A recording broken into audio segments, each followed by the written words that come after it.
Greetings, GameCola faithful, and welcome to the GameCola Podcast. This is podcast number 140. I'm feeling pretty sporty. Oh, about esports? The Atari esports hotel? Yes, esports. Yeah. Esports. I'm your host and podcast commander, Joseph Martin, joined by Alex the Jeddy Jedrzak, your Editor-in-Chief. And Anna Bernarski, social media trash queen. And this is a podcast. It sure is a podcast. Wow. Where we talk about video games, if you haven't noticed by now, here on episode 140. And today I have a very important thing that I want to talk to you two about, Jeddy and Anna Bernarski. Hold on. Yes? What? Okay. I've just, small sidetrack, I've just realized that Jeddy Jedrzak is a wild thing to potentially say out loud. What? What is wrong with that?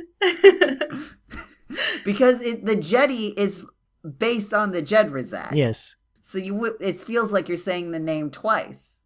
I don't think that's uncommon in nicknames. But usually nicknames are for anyway, this isn't important.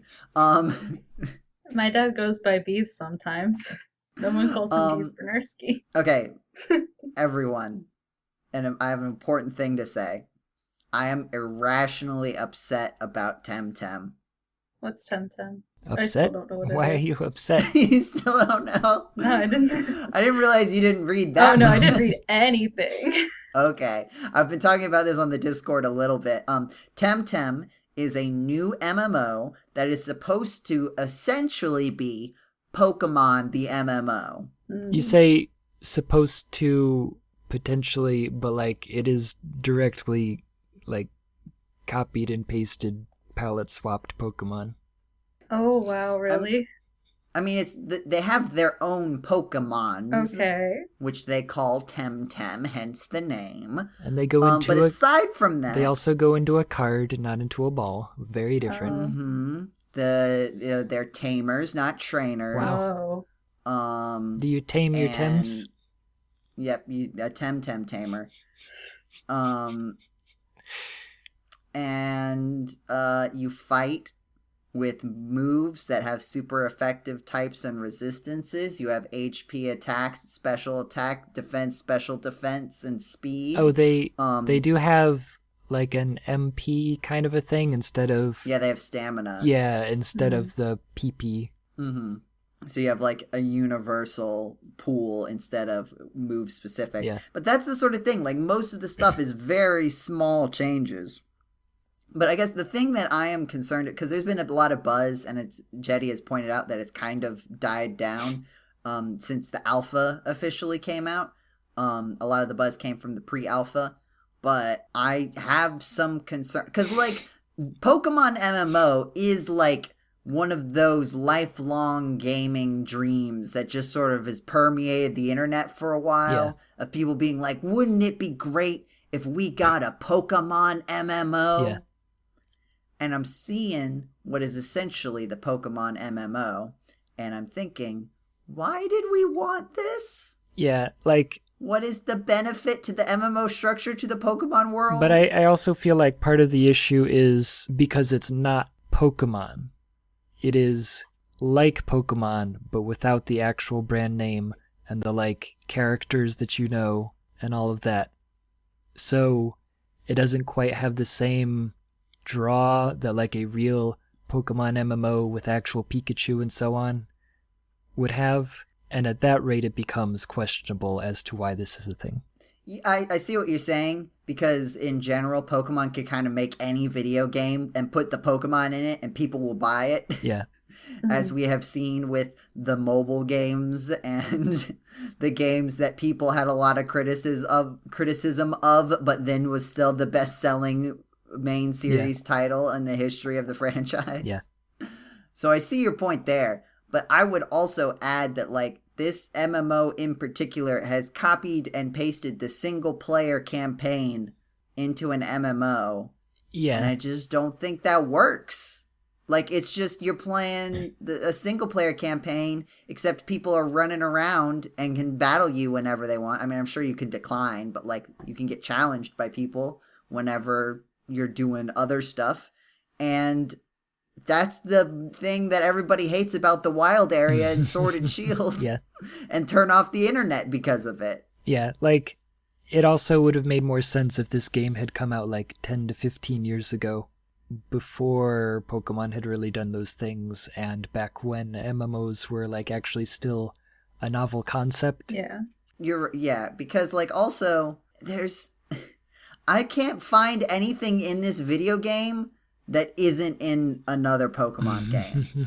There are things that are not in Sword and Shield, to be fair, like Pokemon following you, but also those are in Pokemon games, like in Let's Go Pikachu and Eevee. Pokemon can follow you, and like you could challenge people to battles from around the world. You can trade with people, and you can have a bunch of people running around the place that you're playing your single player campaign. I haven't seen any actual like MMO stuff, and as far as I can tell, there isn't any yet, which is concerning to me. I would think that would sort of be the main thing that you wanted to put on the forefront, because right now it just seems like a Pokemon game that's always connected to the internet. Yeah, like... Also... Oh, yeah, you go ahead, because I've been saying lots of words. Oh, no, I was just going to say, like, there are some, like, minor aspects of games that do, in a way, I don't know if I would say benefit, but they are changed by the online concept. Like, they become, or they develop economies and that sort of stuff. Like, if something is a rare drop from a boss, instead of being like, well, I beat the boss and I didn't get it, I guess that's just, that was my chance. It will then be like, oh, well, I can probably go buy it from somebody, you know? You do get stuff like that, but Jeddy, you can already trade Pokemon. Yeah, like, you can already trade Pokemon, and like, what are you looking for items? Do Temtems have equipment? You know, like... They do have items, but like, I don't know how difficult it's going to be to get them, I suppose. And again, there's no like raids. Even Sword and Shield has raid battles. Yeah. Where you can team up with 3 other people and play the video game together cooperatively. As far as I can tell, you can do the entire single player co-op, which is also something that Pokemon has already done. Is the duel battles the only thing you can do? Like having you and one other person against 2 other people? I mean, you can also be one person against one person. Okay. Wow. Wow. Now, everything is double battles, which is fine. Well, I think double battles add more depth in general. I guess my issue, and I discussed this on our Discord channel, where you can join us and talk to me about Temtem. Only Temtem. Yes. No, I was talking about this a bit, that simultaneously the dual battle concept, or double battles or whatever, is kind of cool for people who don't have a lot of friends, or don't have a lot of friends who are online or at any given time or whatever. Like, it would be cool if like me and Christina could go on together and do double battles with everybody, and it would just be us. That's fine and cool. But simultaneously, if you are pairing with random people, you're basically guaranteed that either the other person is a moron and doesn't know how to play the game, or you are the moron and you don't know how to play the game compared to the other person. Was that going to be the inverse? Yeah, like, it's never going to be a good match. It's always going to be one person is dragging the team down, and it's either you or the other person. Yeah, because like Pokemon also has had multi-battles, which is what you call when you can do 2-on-2 essentially. There are even some in the actual like single player where you'll get paired up with, an NPC. Like there's a bunch with Hop in Sword and Shield. Yeah. And even if you've just played the AI ones with Hop, you realize like, hey, it's a lot more fun when you know what both Pokemon on your team are going to do. Yeah. So it's really just like adding an extra step of having to ask someone what the other Pokemon is going to do, or the other Temtem is going to do. So I don't think, like, again, it could be fun, but like that can't be the only thing that the MMO experience brings to this, because that's not that engaging of a core dynamic. And also, like, you know, you could get out of sync. Like, your friend could get, like, a lot stronger than you unless you're playing the game at the exact same time all the time. Yeah. And there's a single path through, so it's not like there's these several different events that you can sort of work through that all sort of come back to a central hub. It seems like it has the same structure as a single player Pokemon game, where you follow a path that maybe has some branches but still basically takes you on a trajectory through the area of the game. There's only about a third of the game released because it's still an alpha, and I'm not going to knock it for that, but just like in general, that's another issue. Here's another thing that's rubbing me the wrong way and isn't really a problem, but I feel like it might be indicative of the mindset that's making me uncomfortable. There's so many things that seem like they were like, we're going to do this thing Pokemon did, but with bigger numbers. Okay. Instead of battling with one Temtem, you battle with two Temtem. Yeah. Instead of having one status effect, you can have two status effects. Instead of 252 EVs for a stat, you can have 500 EVs for a stat. What? Instead of 31 IVs, you can have 50 IVs. It just seems like these just seem like you made bigger numbers. Yeah. But they're the same mechanics, and Pokemon, like, there's a lot of stuff. I sound like maybe I'm defending Pokemon a bunch and being like, Pokemon's a better game. There's a lot of stuff in Pokemon that's really only in there because of Legacy. Yeah. Right? Like, the fact that they changed the EV and IV maximums to round numbers in our human base decimal system. Yeah. Good idea. The reason that Pokemon didn't have that was because they were originally meant to be more of a background thing, and so they were set up for binary. So you have 0 to 31, which is 32 different values for IVs. You could get 252 in a stat. Technically, you could get 256, but like there's math makes it so that you don't want that. Okay. It's basically 250. Yeah. If there's like, it only increments in, there's reasons behind it. It's too complicated to explain right now, but it's based off of, you know, just numbers that fit well in binary, because it wasn't meant to be in the forefront.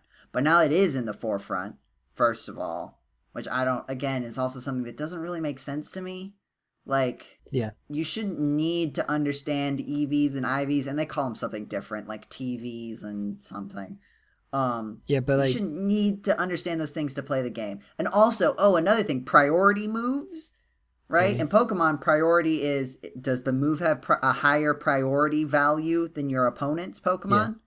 Yeah. Then you go first. Otherwise, it's based on what your speeds are. Yeah. And in general, the faster Pokemon goes first. Yeah. In Temtem, there's 6 different speed tiers, and each one has its own modifier to your speed. So, like, this move will go, your speed is calculated at 1.5, and this one is 1.75. Okay. What? And it's like, that's way too granular. Yeah. Like, yes, that's technically more depth, but like, that's not practical. Yeah. You're making it more complicated, and I don't think that that's really adding depth. Like, really. Like, you are technically adding depth, but you aren't really adding depth. Yeah. It's just another thing. It's another number you have to memorize. Also, this will be the last of just my list of pet peeves about things that I've seen about the game. I don't like that things happen when your Temtem are benched. Mm-hmm. Like, there's lots of stuff that happens.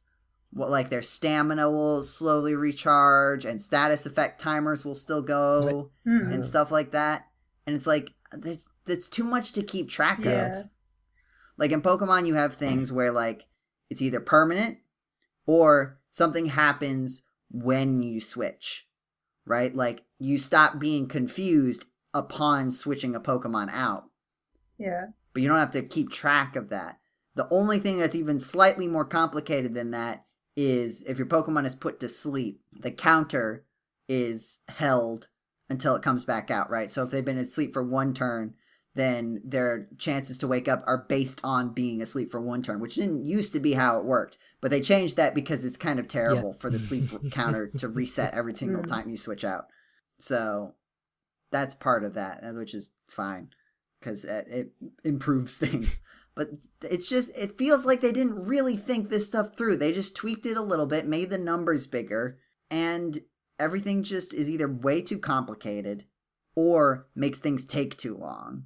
Makes things really slow. It's a lot. And yeah. I do want to say that there are some pluses.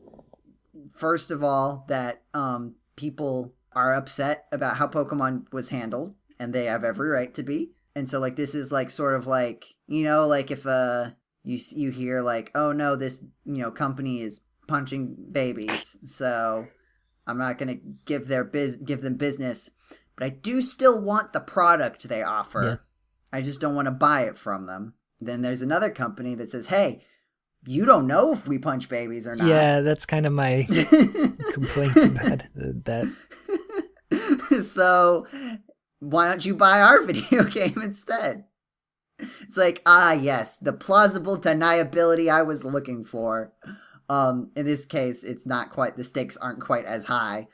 Is what I just sort of illustrated there. But like in general, like I want to play a Pokemon game, but I don't really want to support what Game Freak's doing right now.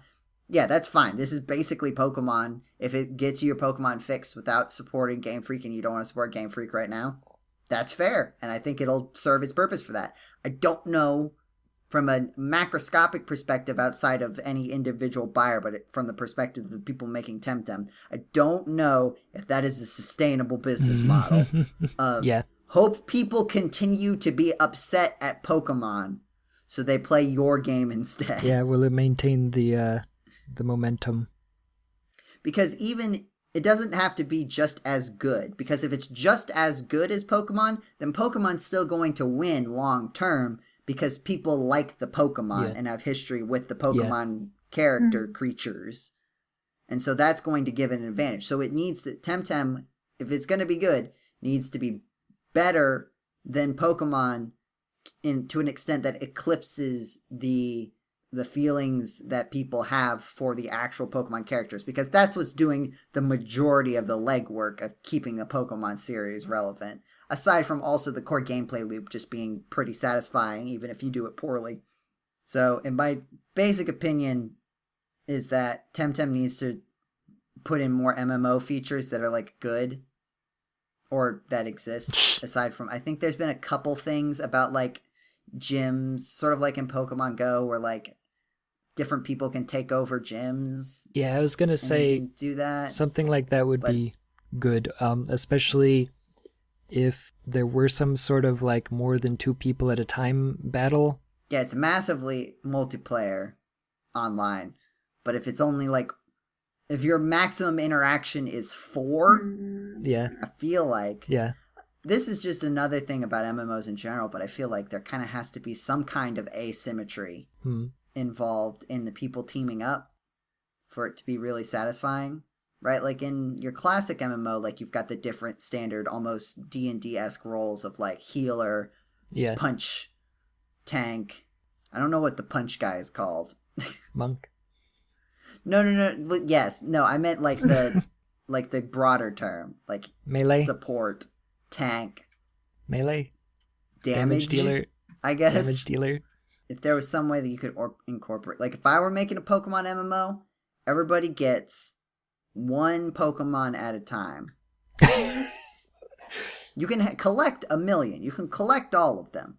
But you only use 1 at a time. Okay. And then you get into battles where you use your 1 Pokemon with other people to accomplish tasks and goals. You can even do it like raid battles in Sword and Shield. Just like everybody brings their 1 Pokemon and you do some sort of big battle and you change the mechanics such that they focus, even if you have the same types of moves, they focus on the sort of collaborative aspect of it all. That would be the main way that I would do it. But we've been talking about this for something like 20 minutes. Yep. You'll know how much we cut out if you're looking at the timeline when I say those words. Does anybody else want to talk about a video game? I bought River City Girls. The video game. Let's be clear. Yes, not Girls from River City. I bought the video game titled River City Girls, which is I don't know if it's a sequel or alternate universe or what it's really considered, because it is a Kunio-kun game. Kunio-kun and Ricky are in the game, but they are the boyfriends, and they have been kidnapped, and the two main characters are girls who then have to go out and save their boyfriends. So it's basically River City Ransom, but flipped around. And I'm kind of split on how I feel about it, because there's a lot of things I enjoy about it. I do actually really like the story and the voice acting and the writing and stuff. But the gameplay, it's not that great, perhaps. It could have been better. I thought it could have been more polished, perhaps. There's a lot of times where, like, it's not difficult, it's just kind of painful. You know, things where it's not like, oh, well, if I get better at it, I can come back and do it again. It's like, no, you were just like 1 pixel off, or like, oh, you got hit first, so now you're going to be getting hit for the next 5 seconds, and there's literally nothing that you can do about it. Or like, oh, you can make friends with the enemies that you defeat, and then you can call them out to do special moves while you're fighting. But if you call them out while the enemy is knocked down, they do their little thing, they leave, and then nothing happened because the enemy was knocked down. So it's like, you need to time when you call out your friend before you start fighting, because you can't do it while you're fighting, because there's a chance the enemy will get knocked down, and that in the like 3 seconds between you calling them out and them actually performing the action that they're supposed to do, well, I was trying to fight in the middle of that, and now the person's knocked down and nothing happened. So there's just like a bunch of little details that I feel like are perhaps not the best. So, Jeddy. Yes. Are you saying that you have trouble right here in River City? There is trouble in River City. With a capital T? With a lowercase t. It still rhymes with P. Is this reference landing? Like, I don't know how common... We got trouble right here in River City with a capital T, and that rhymes with P, and that stands for pool? No, I didn't get that one. I got it once you said it all together. But it's a musical.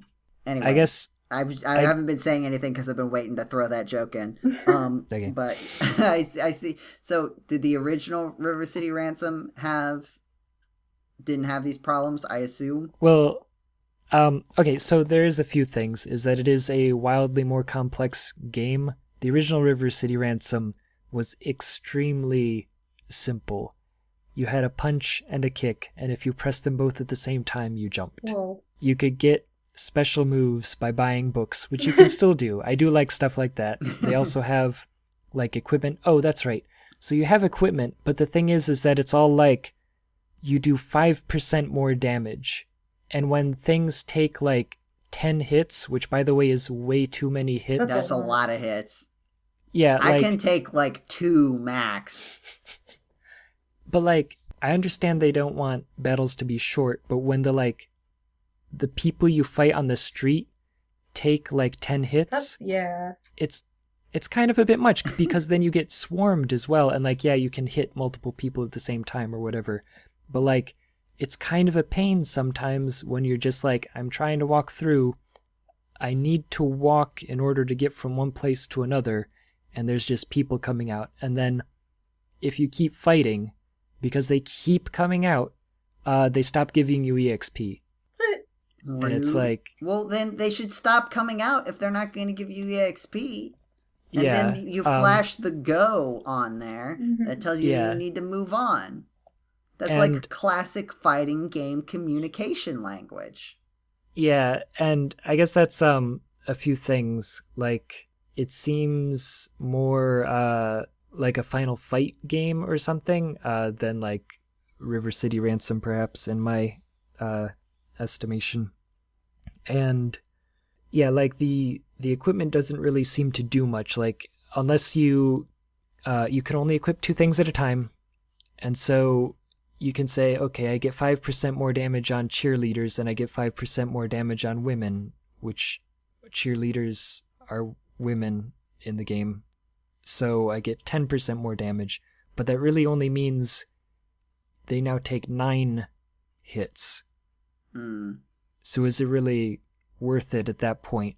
Because then, while you have that equipped, you don't get to equip the one that's like, oh, you get 2 healing items when you beat up a vending machine or whatever, which also is only like a 10% chance or something. I don't remember exactly. But like all of the equipment, the effects are really weak. Oh, and of course, every time you die, you lose half of your money. Oh, no. Yeah, which is fine, except that you keep dying for stupid reasons, like, when you're playing 2-player, you can stomp on your friend to revive them. Okay. Which is great, and I like it. But you literally have to be within like a 1 pixel range to be effectively hitting them. So then you have this swarm of enemies that's just like climbing all over you. You can't see your character or the other character. You're trying to revive them, which is on a timer limit. Like, you have a time limit to do this. And you don't know where to be stomping. And so then, because of that, and then you were wasting all your time trying to stomp on your friend while you're getting beat up. So you die. Oh, no. And then you lose half of your money, which you can't use to get better because you just lost it. So now you're bad at the game, and you are only progressively getting worse. Oh, no. Which is at which point I stopped playing and I switched to Shovel Knight, which, when you die, gives you the chance to go back and catch your money out of the air. Money back. Yeah, you lose, I think it's like 25% or something. Like, you lose a smaller amount, and you have the chance to get it back, which there's been once or twice where I have died repeatedly, but it's never been all of my money, you know? Meanwhile, with River City Girls, there was one, I was like trying to go through a multi-level building or whatever, and you just keep losing more money as you go down. You know, like you have this extended point of trying to get through this dungeon or whatever, and you just keep losing money. Yeah, that's one of those mechanics that pops up in games sometimes where it's like, the people who need money are the people who aren't doing as well at the video game. Yeah. Meanwhile, if you're doing well at the video game, you're going to have more money than you need. There's going to be some threshold where there's only really one particular threshold where it's really lining up. As opposed to, you really want it the opposite. So there's like a feedback loop, a positive feedback loop instead of a negative one, where the people who need money, like if you're failing and failing and failing, well, at least every single time you're failing, you're slowly accumulating something that makes the game easier. That could be experience points. I don't know. Do you get experience points when you're redoing stuff? Like, I guess I wasn't paying too close of attention. Well, there's 2 things about this. Number one, remember what I said earlier about there's a point where you stop getting EXP from people? Right. So there are some issues with that. Another thing that I was having trouble with was that playing 2-player mode, for some reason, Christina kept leveling up, and I didn't. And from what I can tell, EXP is based on who lands the final blow. It's not split. And she was stealing all your kills. Basically. And I mean, that's fine or whatever, but I'm not bitter or anything. Well, you know, you recover when you level up and that kind of stuff, you know? So, like, there's all these things where, if I could just level up, why have you leveled twice in the time I've been sitting here at 2 little blocks of hit points left, and you've leveled up twice in that time? I've been sitting here dying. So what am I missing? Because I'm definitely doing something, you know, like I should be getting some EXP. But, so yeah, I mean, like, Mega Man 2 has the same problem, where if you get a game over, you lose all your E-tanks. Really? In Mega Man 2. Oh, well, yeah. Game over, not just dying. Yeah, game over, not just dying. The thing is the people who need E-tanks are the people who are dying over and over again. Yeah. Meanwhile, if you're good enough to not die, you don't really need the E-tanks. You can only have 4 anyway, so they max out pretty quickly in Mega Man 2. Yeah. But then in later games, you keep your E-tanks after you die, which means that if you keep replaying a level over and over again and you don't use E-tanks as you're dying, you'll get more and more E-tanks until eventually you have a bunch. Because you're not always going to die from losing all your health. Sometimes you're going to die from falling in a pit. Yeah. And so it lets the people who... Which means if you're playing well, then you have to ration your E-tanks more specifically because, you're going to pass through all the points where you can get E-tanks back without having to backtrack, essentially, right? So you're like, oh, well, if I use this E-tank, I might not use this E-tank because I don't want to have to go back and get another one if I mess this up. I'm just going to go for it and see what happens. But if you're playing poorly, you'll probably have accumulated a ton of E-tanks over the course of the game. Have I just said the same? What's laughing? What's happening? No, conceptually, I just like that the worse you're doing, the more E-tanks you'll have. Yeah. Right, but that's what I'm trying to say. Like, it's Yeah. a positive feedback loop. It makes the game, if you're struggling, it makes the game easier. RPGs have this built in where you get more experience as you battle. So even if you're, especially in Pokemon, right? Like with Pokemon, you get experience every time you defeat someone's Pokemon. So even if you don't beat them, you still get experience every time you fight them and defeat at least one of their Pokemon. So you don't have to necessarily go and grind. You can keep retrying the same fight. It may be a better time investment to go grind in terms of beating this faster, but you can challenge the same person over and over again and get a little bit better each time. Yeah. And so that's sort of built in. Yeah, like I guess there is encouragement if you're going to lose your money that you should be spending it anyway, but you have to like buy special moves. So if I need $500 to go buy this move and I don't have 500 right now, I'm going to be going through a dungeon soon or through whatever, go fight some stuff. I'm not going to have the money until I get through, and I'm not going to turn around while I'm in the middle of it, but then I just lost all of my money. So like I just made 2,000. Am I supposed to just in the middle of it go back, buy the moves, and then come back starting at the beginning? I guess there are different ways that I could be playing that might help alleviate the money issue, but it's like, how long do I want to be playing this game? Do I really want to have to replay each area multiple times to get through it, Yeah. Yeah. I mean, basically, no. The I had answer more is no to your question. Basically, I had more fun playing Shovel Knight, and I felt like they managed the difficulty better. Mm-hmm. Yeah, well, so that was the first time you played Shovel Knight, right? I bought it back when I got my Switch, and I think I went through like the introductory stage and then switched to something else, maybe Shaq Fu or something, and then Little Dragon's Cafe and so on. Mm-hmm. And you've heard the rest of my history since then. But there's like this, there's a few games that I bought at the beginning that I just never went back to for some reason because I always had some other stream of games that I was interested in. Mm-hmm. But finally I went back, and I guess it was funny because part of me was like, am I being too hard on River City Girls? Like, am I just missing something? And then I play Shovel Knight. I'm like, no, this game handles a lot of these issues better. Like, the controls are better. Yeah, like the money issue isn't a thing because it's not like I haven't died in Shovel Knight. Mm-hmm. But like most of the time, I'm able to get my money back. And most of the stuff you use money for isn't like, oh, you're going to be at a severe disadvantage if you don't have the money for this. Yeah. Like, it's cool, but it's not really like something that really makes or breaks the game. Yeah. As I recall, at least. Yep. Anna, what about you? Do you have opinions about video games? Oh, I sure do. So first of all, I have played nothing but Stardew Valley in the past month.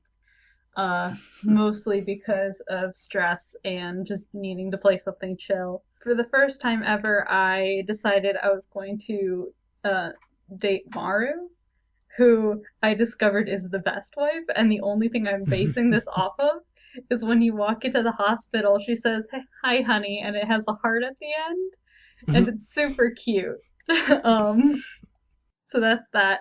Second, the other thing that I have to talk about is I've joined a bunch of Animal Crossing meme pages on Facebook, and they are wonderful. Mostly because it's a lot of people just waiting for March 20th. So that's a lot of fun.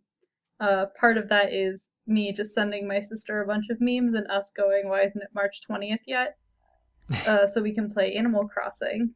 And the other part is finding actual funny memes. Like, so Anna, Hi? what is your favorite web meme from the intranet?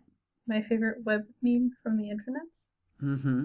That's related to the Animals Crossing. That's a great question. Your intermeme on cyberspace. I'm actually trying to see if I saved any on my phone. I didn't. I can just go look through my text. So, there's one that's the Happy Home Designer opening screen, and it says, "Welcome to Animal Crossing, happy ho," and then it just says, "Me on March 20th."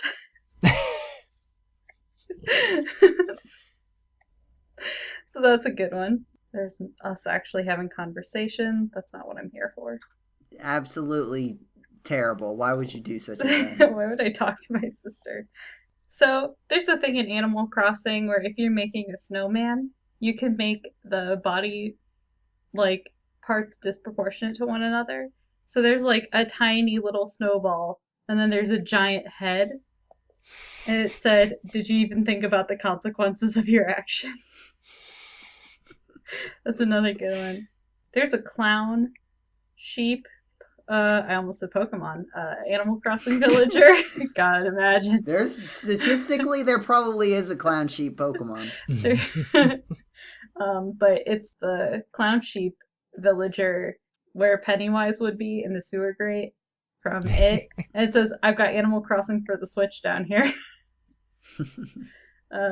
Well, that's the rule of threes, Anna, so. Alright, well. I just saw a very good one. I can't tell you about it now.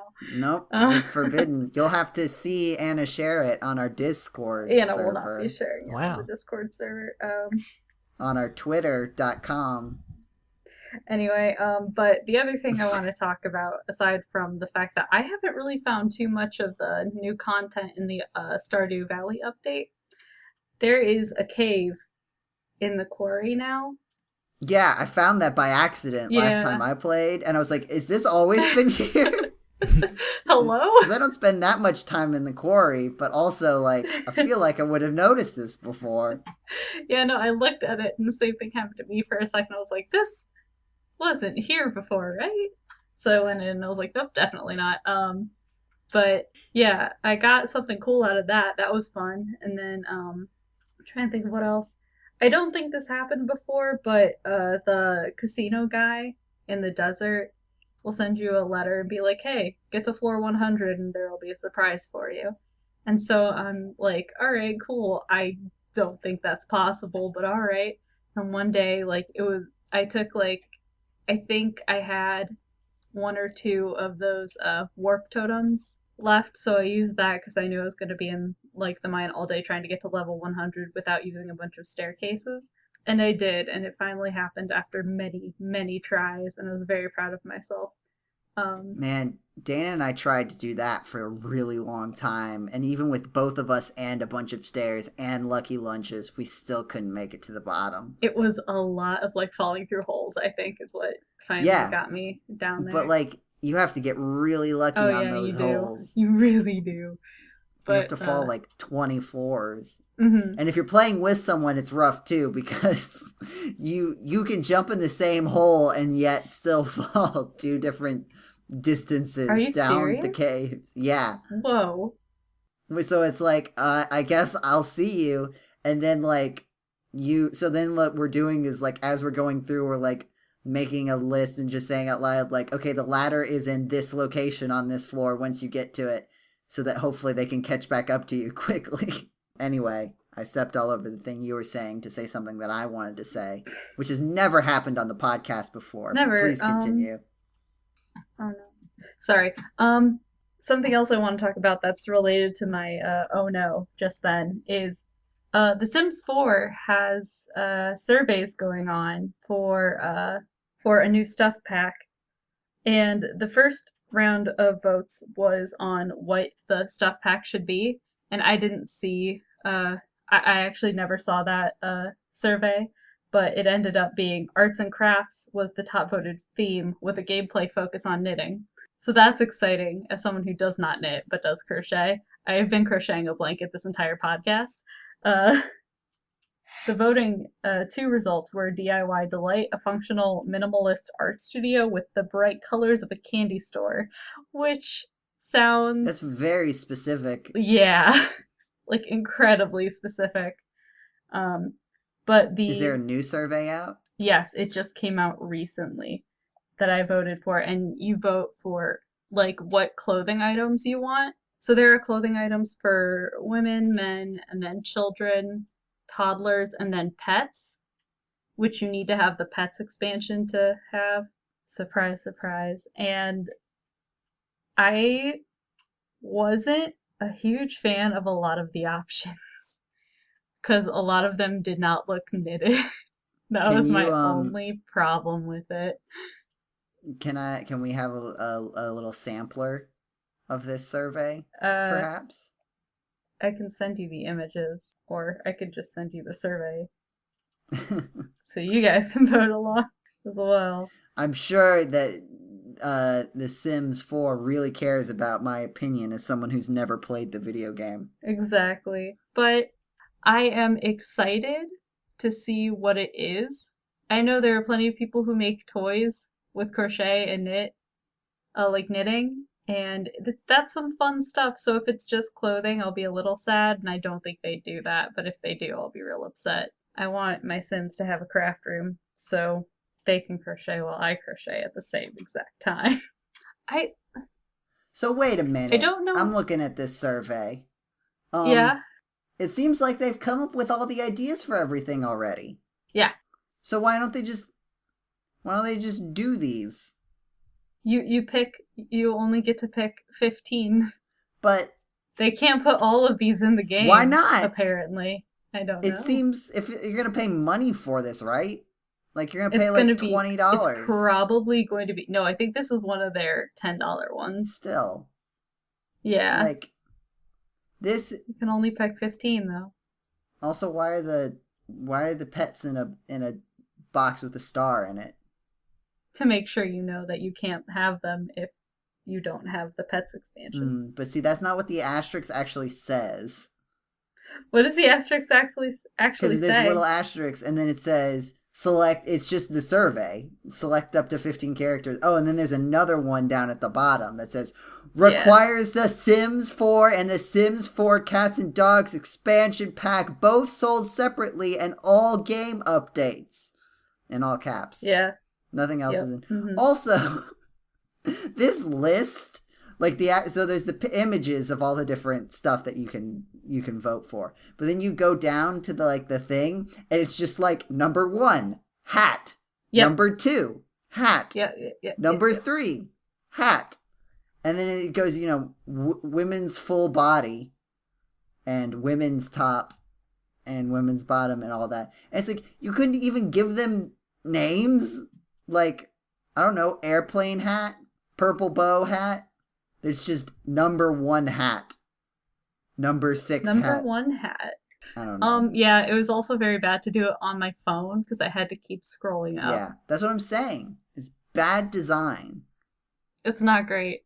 But yeah, coming to Origin near you eventually, maybe one day. Some knitting stuff for The Sims 4. But yeah. Back to Stardew Valley real quick. I didn't date Maru before this, mostly because I didn't want her and Penny to break up, because my brain is always just like, no, they're dating.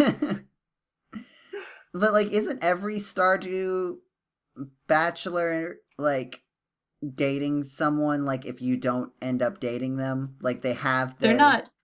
Yeah, they have their, canon ship, as it were. Yeah, but none of them, I think, are dating. Right.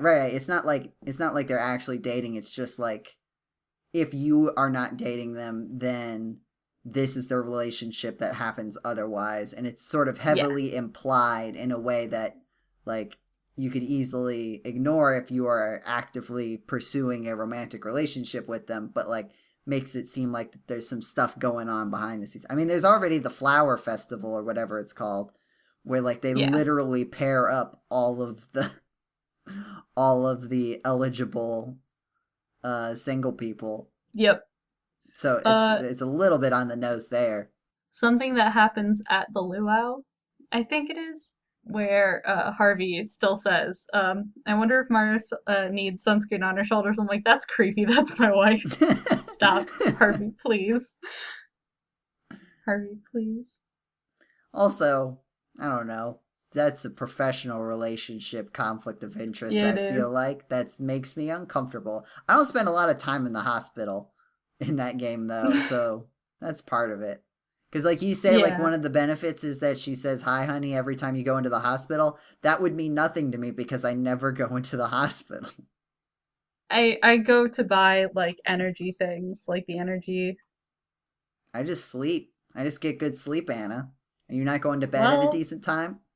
Not all of us can sleep in general.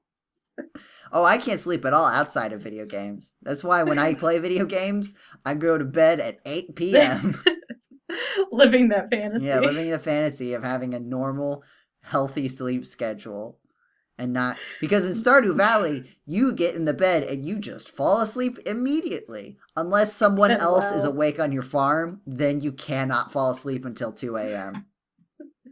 And then you just sit there in your bed and you're like, well, I guess I'm here. That's what happened and will continue to happen if we keep playing with when we played Stardew Valley on Twitch. Yeah. Where I'm just like, all right, well, I'm going to bed. And you and Diana would actually do things. I'm like, nope, bedtime. I've done all I need to today. Is there anything else that we want to talk about? Have we discussed video games? We have, Jeddy. We've kind of already gone through... I guess you guys have gone through games that we've been playing in recent times already. Yeah, that is kind of funny. I could throw in mine, because I talked about a game that I didn't play.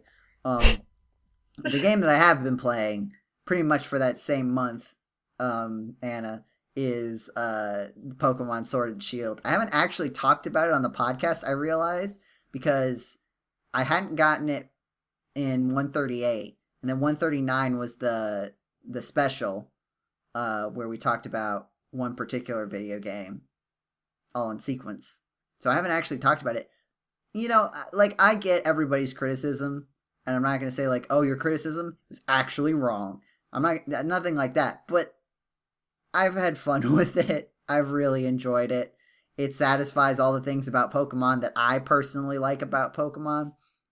So I am satisfied with my purchase. I'm also, though, looking forward to the games being significantly improved as the series continues. And then also, I am interested in the expansion passes, which I don't think we've talked about. They talked about the sort of future DLC.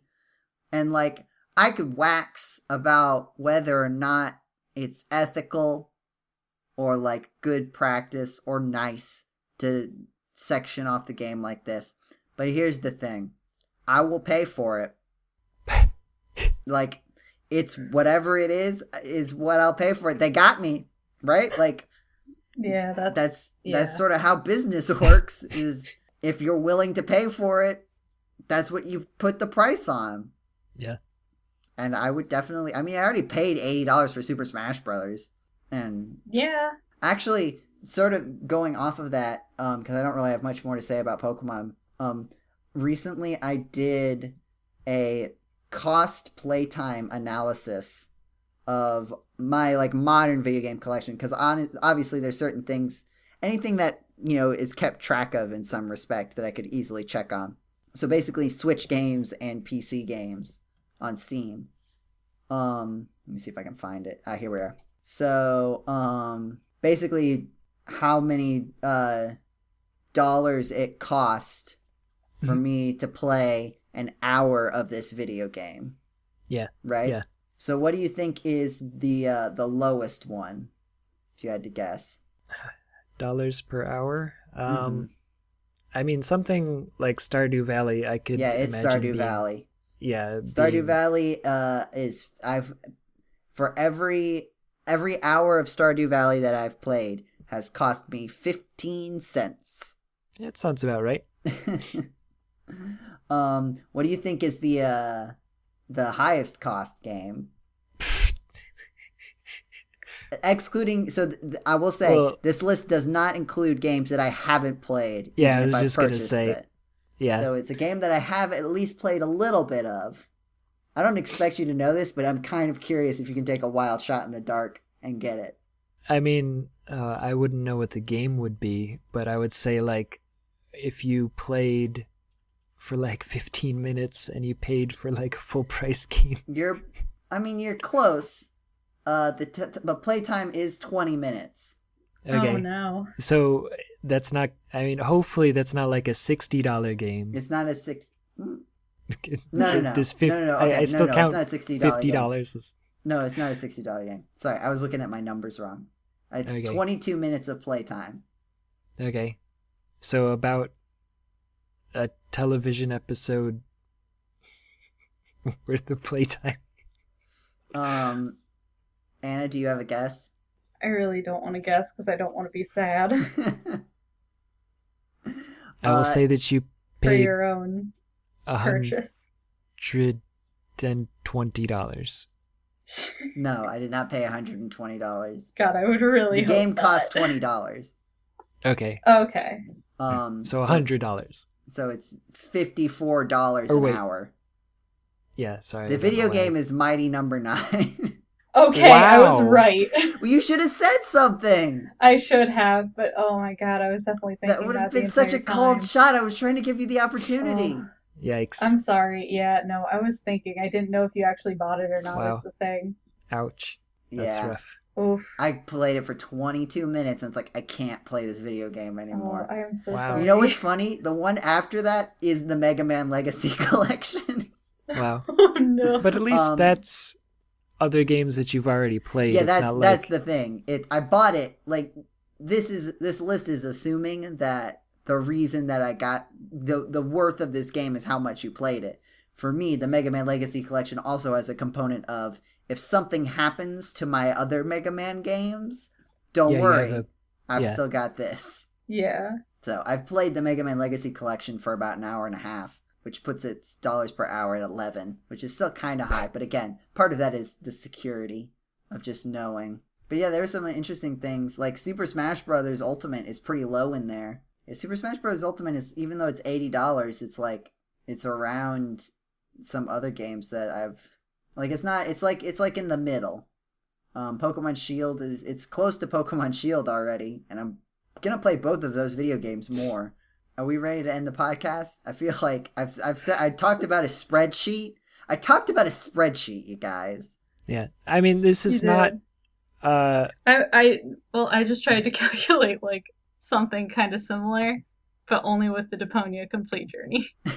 How many hours have you played?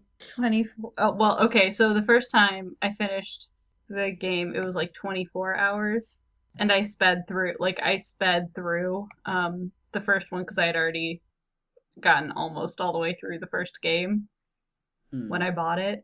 So yeah, and at this point in time, I have played the first two games twice, so I have 55 hours, and I bought the game for I think $60. That's okay. So 55 hours divided by $60 is, and I can edit this so it sounds like I did this math in my head. About 90 cents, let's say, per hour. Yeah, ish. For me, what's closest to that?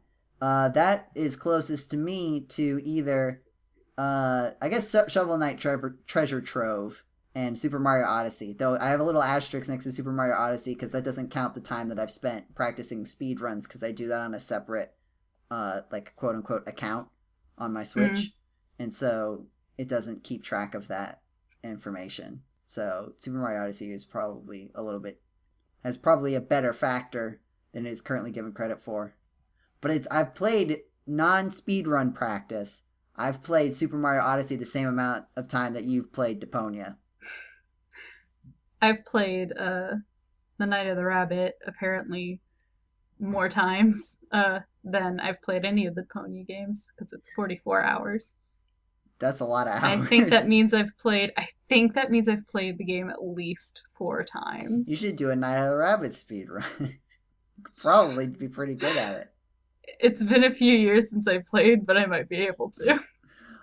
Jeddy, what's your most played video game that you have a number for? Oh, or just your most played video game, if you know that. Yeah, like, I mean, I think I've tried to think about it before, and I mean, excluding like Final Fantasy XI or Ragnarok Online, some like online game, because we've talked about this before, and I had some game, I don't know, I know on my Switch, the one that comes up at the top is Ys 8, which I played for like 80 hours, I think, which is kind of disgraceful. Yeah, because didn't you not really like that game? I did not like that game. Like there was like 20 good hours, like 15 or 20 good hours, and then the remainder of that. Man, Stardew Valley is up there at 97 for me, and like that's the biggest. Obviously, there are probably some other ones like Minecraft probably has like 50 years on it because I've been playing. I play it for like really long stretches of time, and I've been doing that since I was like 13. So Minecraft would be up there if it was being kept track of. But like after Stardew Valley, it's Wargroove at 65, which part of that was just because I was listening to a lot of podcasts and I had just moved in. Or it was the first winter that I was up here, like just sort of by myself. So I had a lot of free time. So, and I just was playing Wargroove and listening to podcasts for a million years.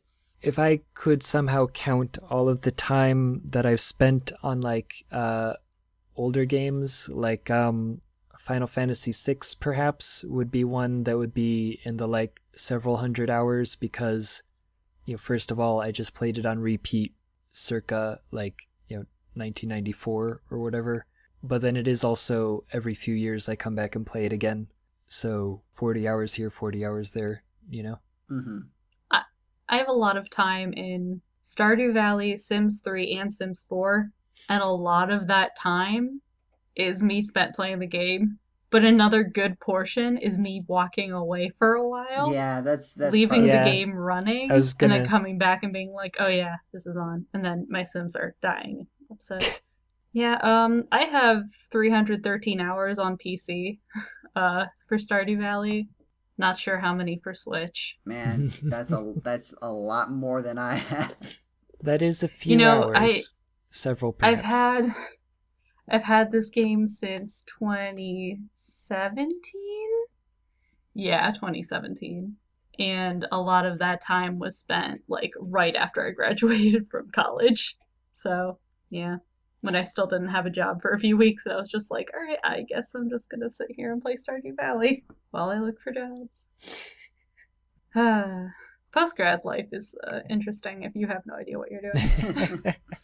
I'm just checking the numbers, and Stardew Valley is probably the only video game that I have played more than I have spent talking about video games on the GameCola Podcast.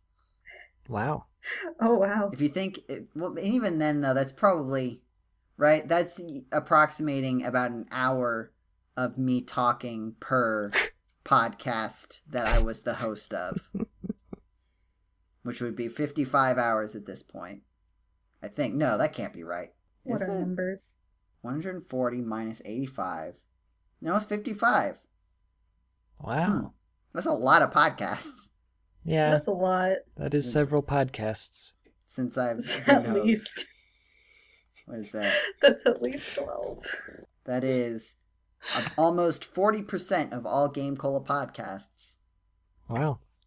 Wow. I gotta think about what we're gonna do for 150, you guys. It's coming up. Before the year is out. Oh, wow. Yeah, you're right. That's 9 months from now. Yeah, what are we gonna do for episode 150? November. You guys have to help me come up with something. Because I already used our best, the best idea that I had at the time for 100. I mean, we scream. could also We just, just sit here and scream. like we did 50, we did 100, maybe we can just wait until 200. Yeah. You don't want to have a 150-hour podcast, Jeddy? We have to do something. We could have a podcast. Thanks, Jeddy. I can always count on you. Oh, yikes. Jeddy immediately drops his entire microphone. Hold on, I was trying to reach up, but my mic, my pop filter or whatever, like, it's in between me and my keyboard, so when I go to naturally reach for my keyboard, I just run straight into the pop filter. Oh, wow. It must be hard having an actual mic and not just your webcam. I'm searching for a GIF. Jeddy, you know how podcasts... I know you know how podcasts work. You edited the podcast before me.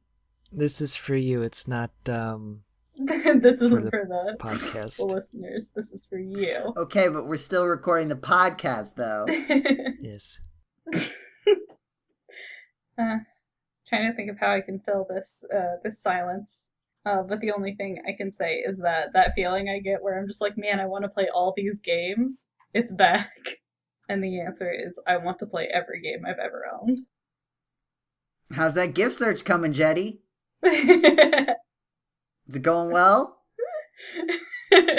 I've had to resort to searching on Google as opposed to the gift search thing available in Discord. Well, I obviously cannot end the podcast until this plot point is resolved. Hold on. Oh, wait. Like, even if I cut this out, you'll know the disappointment on my voice. I'm not knowing what this GIF is. So we just got to keep going. Hold on. Okay, hold on. No, I got it. Just no one's going to hear the housekeeping. Everybody's going to give up on the podcast by this point, and they're not going to figure out how to get to our actual net website, GameCola.net, or YouTube channel, GCDotNet, the letter G, the letter C, the word dot, and the word net. It's not even... Okay, there we go. It's just a guy saying that, and tonight's theme is themes, which I'm sure... Yes, the 150th podcast's topic is podcasts. Jeddy. No. Today's topic is topics. This isn't even a GIF that I would post to our Twitter account, GameCola, search for it on Twitter, or our Facebook account. Search GameCola and you'll find it, but not this GIF.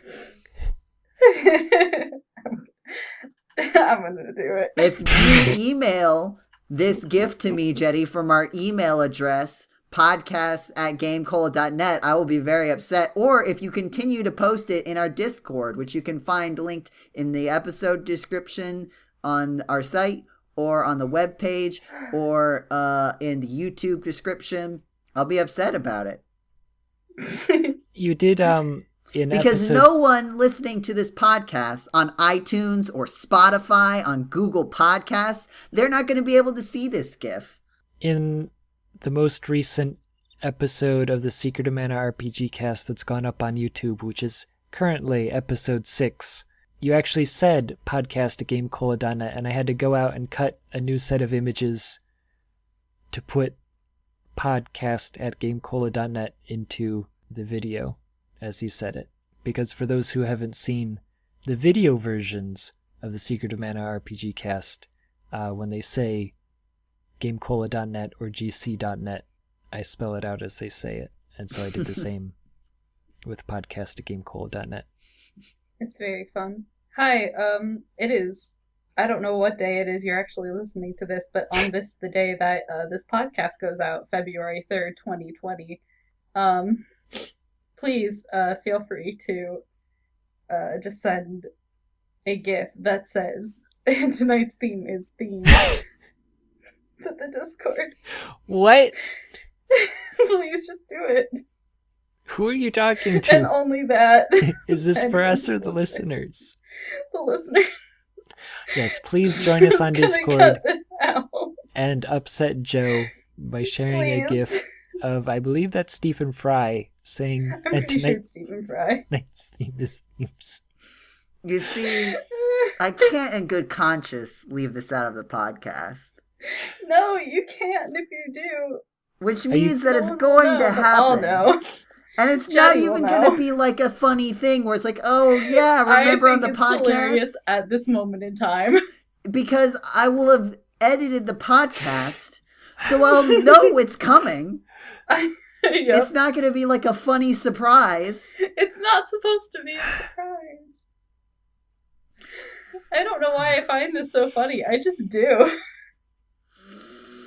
Which part, the GIF of him saying in tonight's theme is themes, or us talking about it? It has to be us talking about it Both. because the GIF is not funny.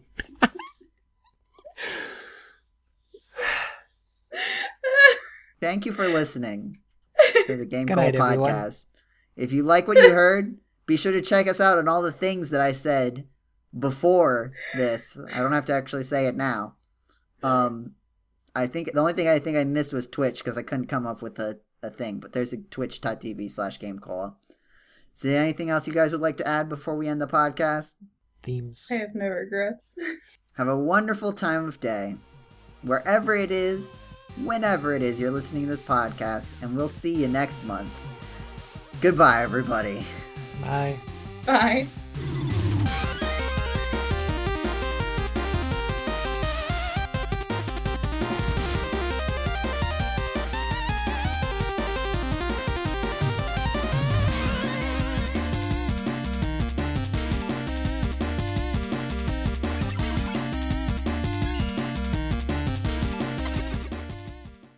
Okay, if I Hey, do- you guys, do you want to hear what I just got from Instagram? What did you just get from Instagram? A message from somebody saying, "Hey, pretty." Gross. Hi, I am very pretty. Goodbye. Wow.